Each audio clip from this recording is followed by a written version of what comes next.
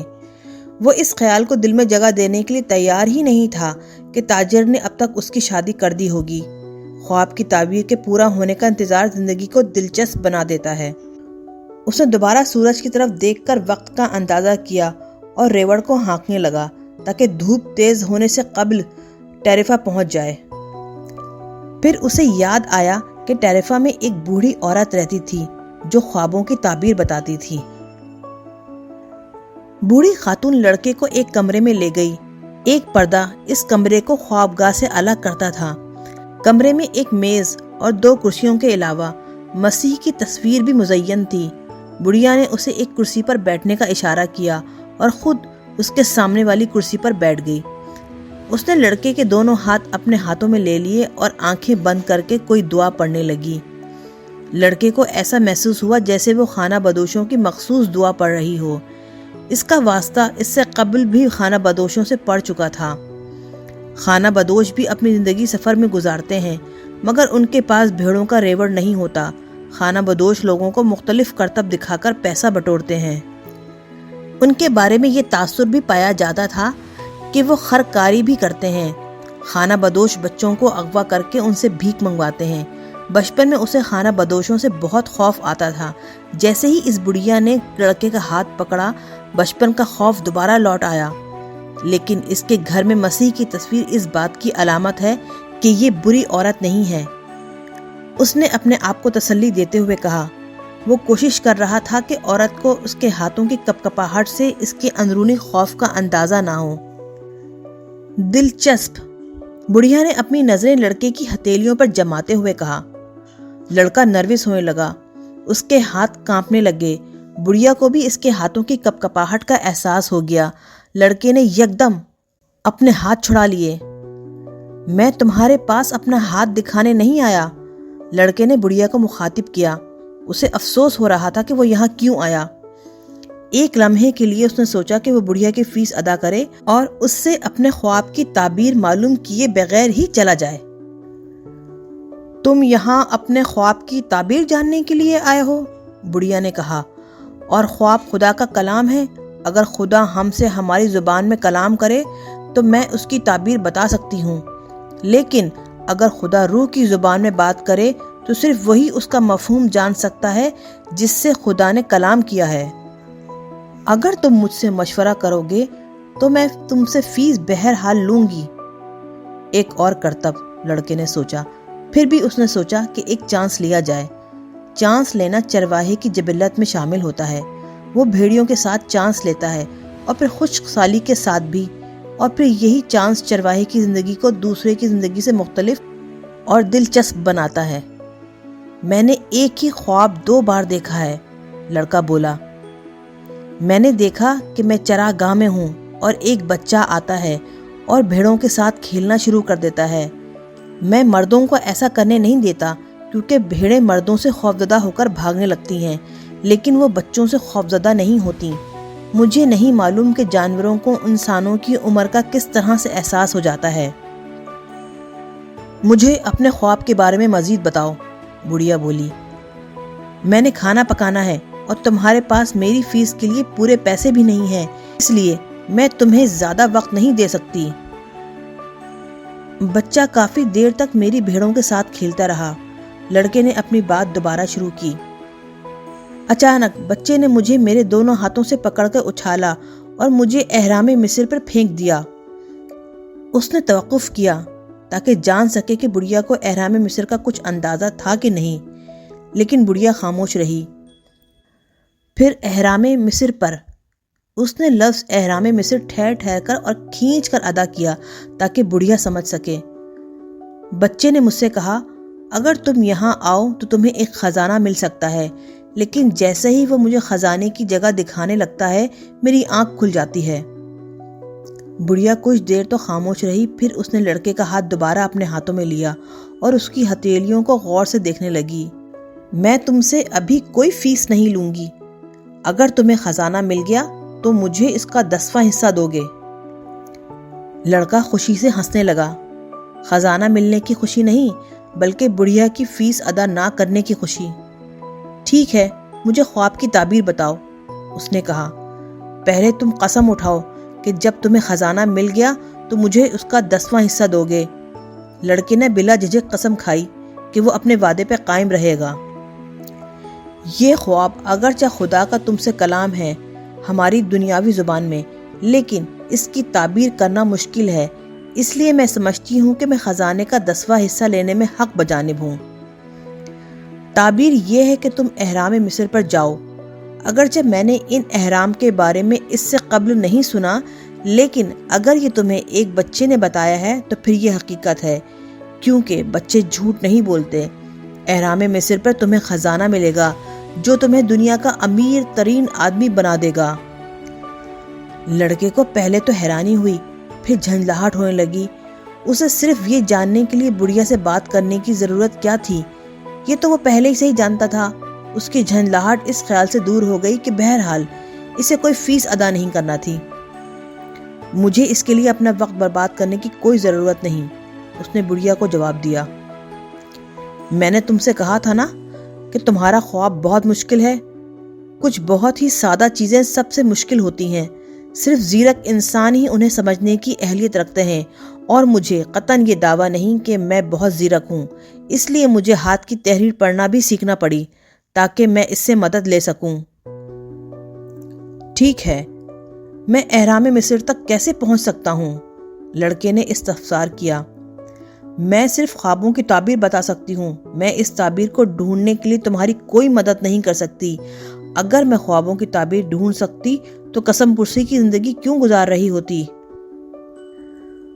اگر میں اہرام مصر تک کبھی پہنچ ہی نہ سکوں تو پھر کیا ہوگا؟ تو پھر مجھے میری فیس نہیں ملے گی، اور ایسا پہلی دفعہ بھی نہیں ہوگا۔ خاتون نے اس کے ساتھ ہی لڑکے کو جانے کو کہا، کیونکہ اس نے پہلے ہی خاتون کا بہت زیادہ وقت لے لیا تھا۔ لڑکے کو بہت ہی مایوسی ہوئی۔ اس نے سوچا کہ وہ پھر کبھی خوابوں پہ یقین نہیں کرے گا۔ اسے یاد آیا کہ ٹیریفا میں اس نے بہت سے اور بھی کام کرنے تھے۔ وہ جلدی سے بازار کی طرف روانہ ہوا، جہاں اس نے پہلے تو پیٹ بھر کر کھانا کھایا، پھر اپنی پرانی کتاب کے بدلے میں ایک موٹی سی کتاب لے لی۔ ان تمام کاموں سے فارغ ہو کر وہ ایک بینچ پر بیٹھ گیا تاکہ بازار کا نظارہ کر سکے۔ دھوپ میں ابھی تک شدت تھی۔ اس نے اپنی بوتل نکالی اور پانی پینے لگا۔ اس نے بھیڑیں شہر کے صدر دروازے کے قریب ایک دوست کے باڑے میں بند کر دی تھیں۔ شہر میں اور بھی کئی لوگ اس کے واقف تھے۔ سیاحت کے بہت سارے فوائد کا یہ صرف ایک پہلو تھا کہ پورے اسپین میں کافی لوگ ایسے تھے جنہیں وہ دوست کہہ سکتا تھا۔ وہ ہمیشہ نئے دوست بناتا تھا، مگر ان کے ساتھ ہمیشہ رہنے سے گریز کرتا تھا۔ اس کے خیال میں جب آپ کسی کے ساتھ زیادہ دیر تک رہیں تو آپ اس شخصی زندگی کا حصہ بن جاتے ہیں، اور ان کی چھوٹی چھوٹی خامیاں آپ کو بہت بڑی بڑی محسوس ہوتی ہیں۔ پھر آپ چاہتے ہیں کہ وہ شخص اپنے آپ کو بدل لے۔ اگر کوئی شخص اس طرح کا نہیں ہے جیسا کہ آپ چاہتے ہیں تو آپ کو جھنجھلاہٹ ہونے لگتی ہے۔ ہر شخص کو اس بات کا تو صحیح ادراک ہے کہ دوسروں کا رویہ کیسا ہونا چاہیے، مگر وہ اس احساس سے عاری ہیں کہ خود ان کو کس طرح سے برتاؤ کرنا چاہیے۔ اس کا ارادہ تھا کہ شام کے وقت جب دھوپ کی شدت کم ہو جائے گی تو وہ اپنے ریوڑ کو چراگاہ میں لے جائے گا۔ اس نے کتاب نکالی اور پڑھنا شروع کی۔ کتاب کے پہلے صفحے پہ تدفین کا منظر تھا۔ لوگوں کے نام بہت مشکل تھے۔ اس نے سوچا کہ اگر کبھی اس نے کتاب لکھی تو اس میں کم سے کم کردار رکھے گا تاکہ پڑھنے والے کو بہت سے نام یاد رکھنے کی دقت نہ کرنی پڑے۔ آخر کار جب وہ کتاب پر تھوڑی توجہ دینے میں کامیاب ہو گیا تو کتاب اسے دلچسپ لگی۔ تدفین کے دن برف باری ہو رہی تھی۔ گرم دھوپ میں سردی کا احساس پر لطف تھا۔ ابھی اس نے پڑھنا شروع ہی کیا تھا کہ ایک بوڑھا آدمی اس کے قریب آ کر بیٹھ گیا۔ صاف لگتا تھا کہ بوڑھا اس سے بات چیت شروع کرنا چاہتا تھا۔ یہ لوگ کیا کر رہے ہیں؟ بوڑھے نے ایک عمارت کی طرف اشارہ کرتے ہوئے لڑکے سے پوچھا۔ کام کر رہے ہیں، اس نے خشک لہجے میں جواب دیا تاکہ بوڑھے کو معلوم ہو جائے کہ اسے بوڑھے سے بات کرنے کی نسبت کتاب پڑھنے میں زیادہ دلچسپی تھی۔ اصل میں وہ سوچ رہا تھا کہ اس دفعہ وہ تاجر کی بیٹی کے سامنے بھیڑ کی اون خود اتارے گا تاکہ وہ یہ ثابت کر سکے کہ وہ مشکل سے مشکل کام کرنے کے قابل ہے۔ وہ خود کئی بار ایسا کرتے ہوئے چشم تصور میں دیکھ چکا تھا۔ جب اس نے تاجر کی بیٹی کو یہ بتایا کہ بھیڑ کی اون پیچھے سے آگے کی طرف اتاری جاتی ہے تو لڑکی بہت محظوظ ہوئی اور یہ اسے بہت اچھا لگا۔ اس نے چند کہانیاں بھی کوشش کر کے یاد کی تھیں۔ یہ کہانیاں وہ اس لڑکی کو سنانا چاہتا تھا۔ کہانیاں اس نے مختلف کتابوں میں پڑھی تھیں، لیکن وہ ان کہانیوں کو اپنے تجربے کے نچوڑ کے طور پہ پیش کرنا چاہتا تھا۔ اسے یقین تھا کہ تاجر کی بیٹی کو حقیقت کبھی بھی معلوم نہ ہو سکے گی کیونکہ وہ پڑھنا نہیں جانتی تھی۔ بوڑھا بھی اپنی ضد کا پکا تھا۔ کیا میں آپ کی بوتل سے تھوڑا سا پانی لے سکتا ہوں؟ بوڑھے نے کہا۔ لڑکے نے اپنی بوتل فوراً بوڑھے کے حوالے کر دی۔ اسے امید تھی کہ اب بوڑھا اسے تنہا چھوڑ دے گا۔ کون سی کتاب پڑھ رہے ہو؟ بوڑھا اب بھی اپنی ضد پر پکا نظر آتا تھا۔ لڑکے نے سوچا کہ بوڑھے سے پیچھا چھڑانے کا واحد طریقہ یہ ہے کہ اس بینچ سے اٹھ کر چلا جائے، لیکن یہ اسے تہذیب کے خلاف لگا۔ اس کے ماں باپ نے اسے تمیز سکھائی تھی اور بڑوں کا ادب کرنے کی تلقین کی تھی۔ اس نے کتاب بوڑھے کے سامنے رکھ دی۔ اول تو خود اسے کتاب کے نام کا تلفظ صحیح طرح سے معلوم نہیں تھا، اور پھر اس کا خیال تھا کہ اگر بوڑھے کو پڑھنا نہیں آتا تو وہ خود شرمندگی سے بینچ بدل لے گا۔ بوڑھا کتاب کا بغور معائنہ کرتے ہوئے بولا۔ یہ کتاب اچھی ہے مگر بہت ہی خشک۔ لڑکے کو جھٹکا لگا۔ بوڑھا نہ صرف پڑھنا جانتا تھا بلکہ اس سے قبل یہ کتاب پڑھ بھی چکا تھا۔ اگر کتاب واقعی خشک تھی جیسا کہ بوڑھے کا خیال تھا تو پھر اس کے پاس ابھی بھی وقت تھا کہ اسے دکاندار سے تبدیل کر لے، اور اس کا موضوع بھی وہی ہے جو دنیا کی تقریباً تمام کتابوں کا ہے۔ بوڑھے نے اپنی بات جاری رکھتے ہوئے کہا، یہ کتاب اس بات کی وضاحت کرتی ہے کہ انسان اپنی منزل کا انتخاب کیسے کرے، اور اس کا آغاز اس بات سے ہوتا ہے کہ ہر انسان دنیا کے سب سے بڑے جھوٹ پر یقین رکھتا ہے۔ اور دنیا کا سب سے بڑا جھوٹ کیا ہے؟ لڑکے نے استفسار کیا۔ وہ واقعی بوڑھے کے مطالعے کی وسعت سے متاثر ہوا۔ دنیا کا سب سے بڑا جھوٹ یہ ہے کہ ہر شخص کی زندگی میں ایک لمحہ ایسا آتا ہے جب وہ اپنے حالات پر قابو کھو بیٹھتا ہے اور اس کی زندگی پر قدرت کا کنٹرول ہوتا ہے۔ میرے ساتھ ایسا کبھی بھی نہیں ہوا، لڑکے نے جواب دیا۔ بہت خوب، ایسا اس لیے ہے کہ تم سیاحت کے شوقین ہو۔ اسے تو میرے خیالات تک بھی رسائی ہے، لڑکے نے سوچا۔ بوڑھا کتاب کی ورق گردانی میں مصروف تھا اور کتاب واپس کرنے کا اس کا کوئی ارادہ معلوم نہیں ہوتا تھا۔ لڑکے نے پہلی بار بوڑھے کو غور سے دیکھا۔ اس کا لباس عجیب وضع کا تھا، لباس سے وہ عربی لگتا تھا، لیکن یہ بات کچھ حیران کن بھی نہیں تھی کیونکہ ٹیرفا افریقہ سے چند گھنٹوں کے فاصلے پہ تھا اور شہر میں اکثر عرب نظر آتے تھے۔ آپ کا تعلق کس علاقے سے ہے؟ اس نے بوڑھے سے پوچھا۔ بہت سارے علاقوں سے، بوڑھے نے جواب دیا۔ کسی شخص کا تعلق بیک وقت بہت سارے علاقوں سے نہیں ہو سکتا، لڑکا بولا۔ میں خود چرواہا ہوں، اس حوالے سے میں بہت سے علاقوں تک گیا ہوں، مگر میرا تعلق صرف ایک علاقے سے ہے جہاں میری پیدائش ہوئی تھی۔ اس لحاظ سے میرا تعلق سالم سے ہے، بوڑھا بولا۔ لڑکے نے سالم کے بارے میں اس سے پہلے کبھی نہیں سنا تھا، مگر سوال کرنے سے اس لیے گریز کیا کہ اس طرح بوڑھا اسے کم علم سمجھے گا۔ اس نے بازار سے گزرتے ہوئے لوگوں کی طرف دیکھا، بہت سے لوگ بہت مصروف نظر آتے تھے۔ تو سالم آج کل کیسا ہے؟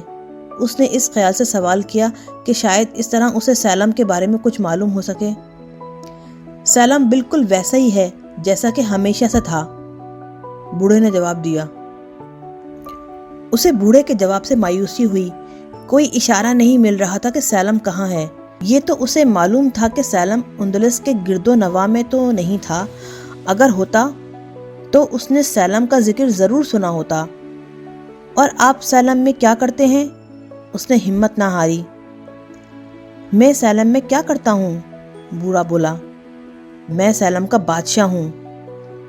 لوگ پتہ نہیں کیوں عجیب و غریب باتیں کرتے ہیں، لڑکے نے سوچا۔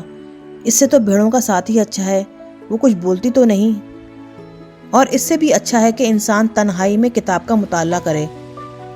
اگر آپ لوگوں کی طرف متوجہ ہوں تو وہ ناقابل یقین قصے کہانیاں سناتے ہیں، اور ان سے گفتگو کریں تو ایسی عجیب و غریب باتیں کریں گے کہ آپ کے لیے گفتگو جاری رکھنا مشکل ہو جائے۔ میرا نام میلچی زیڈک ہے، بوڑھے نے سکوت توڑا۔ تمہارے پاس کتنی بھیڑیں ہیں؟ کافی ہیں، لڑکے نے جواب دیا۔ اس نے محسوس کیا کہ بوڑھا اس کی زندگی کے بارے میں جاننے سے دلچسپی رکھتا تھا۔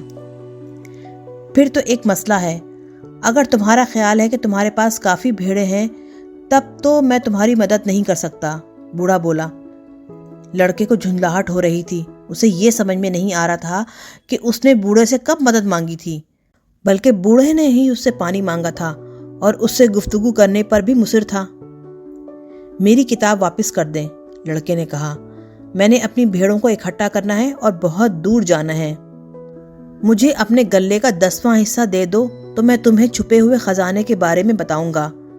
بوڑھا اس کی بات کو نظر انداز کرتے ہوئے بولا۔ لڑکے کو ایک دم اپنا خواب یاد آ گیا۔ اس کو یکدم یہ خیال گزرا کہ یہ بوڑھا اس بڑھیا کا خاوند تھا جس سے وہ اپنے خواب کی تعبیر پوچھنے گیا تھا۔ بوڑھی خاتون نے اس سے کچھ نہیں لیا، مگر یہ بوڑھا اس سے بہت کچھ لینے کا ارادہ رکھتا تھا، بدلے میں اس چیز کے بدلے میں معلومات دینے کا دعویٰ کر رہا تھا جس کا شاید وجود بھی نہیں تھا۔ بوڑھا بھی شاید خانہ بدوش ہی تھا۔ اس سے قبل کہ لڑکا کچھ بولتا، بوڑھے نے چھڑی اٹھائی اور ریت پر کچھ لکھنے لگا۔ بوڑھے کی چھاتی سے روشنی کا ایسا شعلہ سا نکلا جس سے لڑکے کی آنکھیں تھوڑی دیر کے لیے چندھیا گئیں۔ بوڑھے نے جھٹ سے اپنی ٹوپی چھاتی کے سامنے کر لی۔ اس نے یقیناً کچھ چھپانے کی کوشش کی تھی۔ جب اس کی بینائی لوٹی تو لڑکے نے دیکھا کہ بوڑھے نے ریت پر اس کے والدین اور اس کی درسگاہ کا نام لکھا تھا۔ بوڑھے نے تاجر کی بیٹی کا نام بھی ریت پر لکھا تھا، جبکہ لڑکا خود ابھی تک اس لڑکی کے نام سے ناواقف تھا۔ میں سالم کا بادشاہ ہوں، بوڑھا بولا۔ کوئی بادشاہ کسی چرواہے سے بات کیوں کرے گا؟ لڑکے نے شرمندگی سے جواب دیا۔ اس کی بہت سی وجوہات ہو سکتی ہیں، اور سب سے اہم وجہ یہ ہے کہ تم نے اپنی منزل جان لی ہے۔ لڑکے کو کچھ معلوم نہیں تھا کہ کسی انسان کی منزل کیا ہو سکتی ہے۔ منزل وہ خواہش ہے جس کے پورا ہونے کی ہمیشہ کوئی دعا کرے۔ ہر شخص جانتا ہے کہ اس کی منزل کیا ہے۔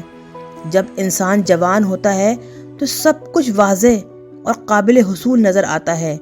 انسان جوانی میں خواب دیکھنے سے نہیں ڈرتا، نہ ان کی تعبیر حاصل کرنے کے لیے قیمت دینے سے گھبراتا ہے، چاہے یہ قیمت کچھ بھی ہو۔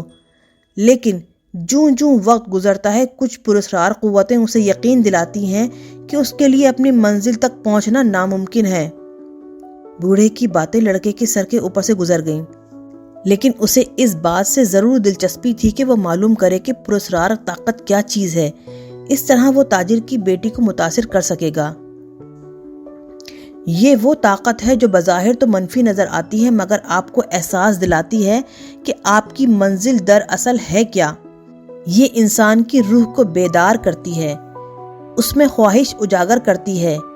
اس کائنات کا ایک سب سے بڑا سچ ہے، اور وہ یہ کہ انسان جو کوئی بھی ہو اور جو کچھ بھی کرے، لیکن جب وہ کچھ کرنے کا ارادہ کرتا ہے تو وہ ہو کر رہتا ہے۔ اور یہ اس لیے ہے کہ خواہش اس کائنات کی روح ہے، اور یہی خواہش روئے زمین پر موجود ہر انسان کا مقصد حیات بھی ہے، چاہے وہ خواہش صرف سیاحت ہی کی کیوں نہ ہو، یا پھر تاجر کی بیٹی سے شادی کی، یا خزانے کی تلاش کی۔ کائنات کی روح کو انسان کی خوشی سے تقویت ملتی ہے، اور اس کے غم، رشک اور حسد سے بھی۔ صرف اپنی منزل کا احساس فرد کے ذمے ہے، اور جب انسان کچھ کرنے کا ارادہ کرتا ہے تو کائنات کی ہر شے اس کے حصول کے لیے انسان کی مدد کرتی ہے۔ تھوڑی دیر کے لیے دونوں خاموشی سے بازار اور اس میں گزرنے والے لوگوں کو دیکھتے رہے۔ تم نے ریوڑ کیوں بنایا؟ بوڑھے نے پوچھا۔ کیونکہ مجھے سیاحت کا شوق ہے، لڑکے نے جواب دیا۔ جب وہ نوجوان تھا، بوڑھا بیکری والے کی طرف اشارہ کرتے ہوئے بولا، جو اپنی دکان کے دروازے پر کھڑا تھا۔ تو اسے بھی سیاحت کا شوق تھا۔ اس نے فیصلہ کیا کہ پہلے کاروبار کر کے کچھ پیسہ جمع کر لے، پھر سیاحت کے لیے دنیا کے سفر پر روانہ ہوگا۔ اس کو یہ احساس ہی نہیں تھا کہ انسان اپنی زندگی کے ہر لمحے میں اس بات پر قدرت رکھتا ہے کہ اس کام کو سر انجام دے جس کا وہ خواب دیکھتا ہے۔ اسے چاہیے تھا کہ وہ بھی چرواہا بن جاتا، لڑکا بولا۔ اس نے اس بارے میں سوچا تھا، بوڑھے نے جواب دیا۔ پھر معاشرے میں دکاندار کی زیادہ عزت ہوتی ہے، اور لوگ چرواہے کی نسبت دکاندار کو داماد بنانا پسند کرتے ہیں۔ لڑکے کے دل میں ایک ٹھیس سی اٹھی۔ آخر تاجر کے قصبے میں بھی کافی دکاندار تھے۔ پھر وقت کے ساتھ ساتھ بوڑھے نے اپنی بات کو جاری رکھتے ہوئے کہا، لوگوں کے غلہ بانی اور دکانداری کے بارے میں نظریات ان کی اپنی منزل کی نسبت زیادہ اہم ہو جاتے ہیں۔ بوڑھا کتاب کی ورق گردانی کرتے ہوئے ایک صفحے پر رک گیا اور پڑھنا شروع کر دیا۔ لڑکا کچھ انتظار کرتا رہا، پھر بوڑھے سے پوچھا کہ وہ یہ سب کچھ اسے کیوں بتا رہا تھا۔ کیونکہ تم اپنی منزل متعین کرنے کی تگ و دو میں ہو، اور اس بات کا خدشہ ہے کہ تم کہیں بھٹک نہ جاؤ، اور ہمیشہ ایسے ہی وقت آپ لوگوں کی رہنمائی کے لیے آتے ہیں۔ ہمیشہ اس طرح سے نہیں، کبھی میں مسئلے کے حل کی صورت میں ظاہر ہوتا ہوں، کبھی خیال بن کر اور کبھی کڑوا وقت بن کر۔ میرا مقصد صرف یہ ہے کہ چیزوں کا وقوع پذیر ہونا ممکن بناؤں۔ میں اور بھی بہت کچھ کرتا ہوں، مگر اکثر اوقات انسان کو اس کا احساس ہی نہیں ہوتا کہ یہ سب کچھ میری وجہ سے ممکن ہوا ہے۔ ایک ہفتے قبل مجھے مجبوراً ایک کان کن کے راستے میں ایک پتھر کی صورت میں ظاہر ہونا پڑا۔ بوڑھے نے اپنی بات جاری رکھی۔ کان کن نے ہر کام چھوڑ کر پکراج کی تلاش شروع کر دی۔ وہ 5 سال تک پکراج تلاش کرتا رہا۔ اس دوران اس نے سینکڑوں پہاڑ کھود دیے اور لاکھوں پتھر توڑ دیے۔